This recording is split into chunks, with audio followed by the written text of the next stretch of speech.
जितने उम्मीदवारों की घोषणा हुई उसमें जन स्वराज के सर्वाधिक उम्मीदवार थे। किसी अन्य दल ने इतने ज्यादा उम्मीदवार खड़ी करने की हिम्मत भी नहीं की। अब जो समय है वो बहुत ही सतर्क रहने का समय है, क्योंकि आप जानते हैं कि जो सत्ता दल पार्टी है उसके चाल चरित्र और चेहरे को कैसे पिछले दिनों में हमने उजागर किया है।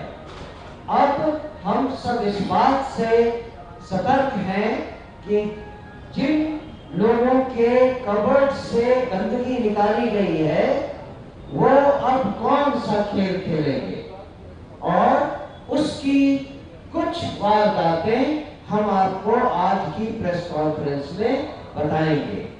मैं प्रशांत जी से आग्रह करता हूं कि वो आगे की कार्रवाई करें। धन्यवाद। सभी साथियों का यहाँ स्वागत।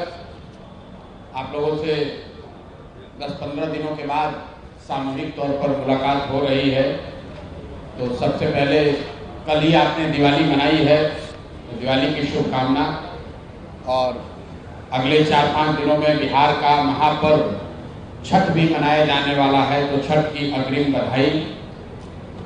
आज आपको दिवाली के अगले ही दिन कष्ट इसलिए दिया है कि बिहार में हो रही एक अप्रत्याशित लोकतांत्रिक प्रक्रिया में एक अप्रत्याशित घटना जो घटित हो रही है वो आपको आपके संज्ञान में लाना चाहते हैं। अभी तक पिछले कुछ वर्षों में हम लोगों ने इस देश में देखा है कि जो लोग नए दल, छोटे दल या कई जगहों पर तो बड़े दल भी जब चुनाव जीत कर आते हैं तो उनके विधायकों की खरीद फरोख्त होती है। आप और हम वर्षों से वो तस्वीरें देखते आए हैं कि कैसे लोग अपने विधायकों को बचाने के लिए और उनके राजनीतिक विरोधी उनको खरीदने के लिए, अपने पाले में करने के लिए उनको कोई रिजॉर्ट में बंद करता है, कोई दूसरे राज्य में ले जाता है, कोई मोबाइल छीनता है। सरकारें बनाई और बिगाड़ी जाती हैं। और पिछले कुछ वर्षों में भारतीय जनता पार्टी की एक छवि बनी है कि चुनाव कोई भी जीते सरकार यही लोग बनाएंगे। अब बिहार में इन्होंने एक नया प्रयोग, नया अभियान शुरू किया है। बिहार में 3 वर्षों तक जन सुराज को वोट कटवा पार्टी बताने वाले भारतीय जनता पार्टी ये कहने वाले कि इनकी कोई वजूद नहीं है। इनकी हालत देखिए। चुनाव की प्रक्रिया शुरू हुई है और सबसे ज्यादा अगर डर किसी को लग रहा है तो वो एनडीए के, भाजपा के लोगों को लग रहा है। और वो डर महागठबंधन के लोगों से नहीं लग रहा, क्योंकि महागठबंधन के लोगों का इस्तेमाल तो जनता को डराने के लिए करते हैं कि भाई हमको वोट दे दो, नहीं दोगे तो लालू जी का जंगल राज आ जाएगा। लेकिन इस बार चुनाव की लोकतांत्रिक प्रक्रिया में जन सुराज का एक नया विकल्प जनता के सामने है। और जो बात में पिछले 2 वर्ष से गांव-गांव जाकर मैंने बताया है कि जन सुराज का सबसे बड़ा असर ये है कि सबसे बड़ा योगदान ये है कि 30 वर्षों से चल रही बंधुआ मजदूरी, लोगों की मजबूरी, जहां लालू जी के डर से भाजपा नीतीश और भाजपा के डर से लालू जी को आपको वोट देना पड़ता है, उस राजनीतिक बंधुआ मजदूरी को खत्म करने का रास्ते का नाम है जन सुराज। और इसकी बानगी आप देखिए।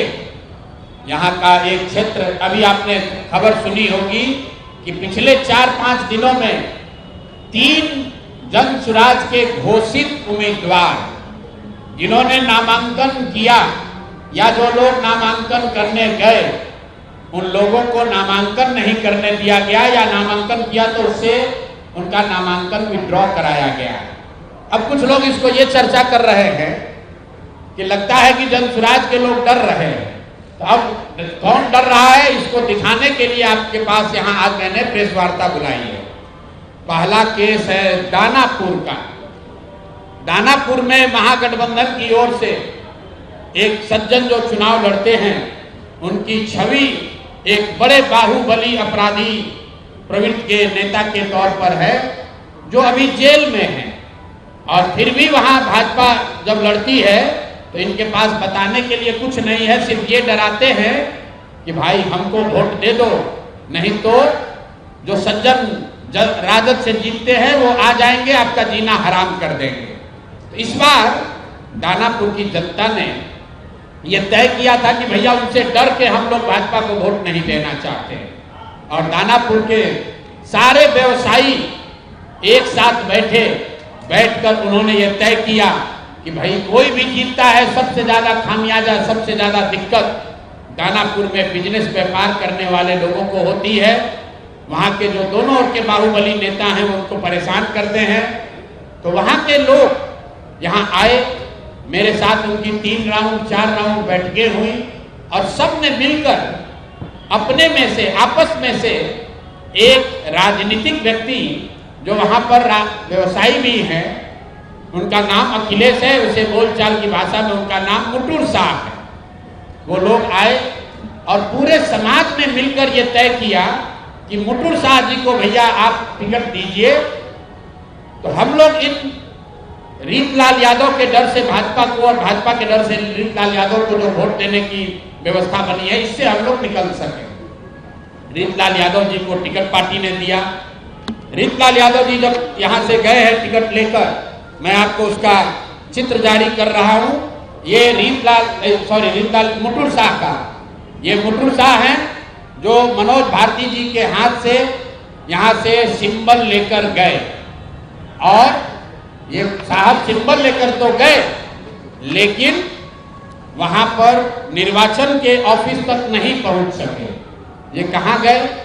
पूरे दिन तक मीडिया में अफवाह चलता रहा और भाजपा वाले ये बताते रहे कि रीतलाल यादव ने, उनके गुंडों ने, राजद के गुंडों ने जन स्वराज के उम्मीदवार को बंधक बना लिया है। तो अब मैं आपको वो चित्र दिखा रहा हूं कि ये साहब उस दिन मुटुर शाह जी कहां थे।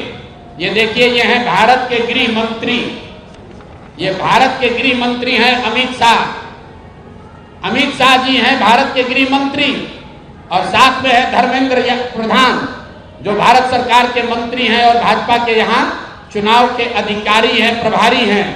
देखिए आप लोग, आचार संहिता की बात होती है, वोटरों को डराने खरीदने पर आचार संहिता लागू है, लेकिन सामने का जो उम्मीदवार है उसको भारत के गृह मंत्री अपने साथ खड़ा किए हुए हैं, पूरे दिन बैठाए हुए हैं ताकि वो नामांकन भी ना कर सके। ये है भाजपा के चाल चरित्र चेहरा। ये देखिए भाजपा का चाल चरित्र चेहरा, और बता रहे हैं ट्विटर पर बैठ के कि जनसुराज के उम्मीदवार भाग रहे हैं। आप बताइए, कोई साधारण व्यवसायी जो राजनीति करता है उसको भारत के गृह मंत्री अगर बुलाकर अपने साथ बैठा ले तो उसके पास क्या विकल्प बचेगा?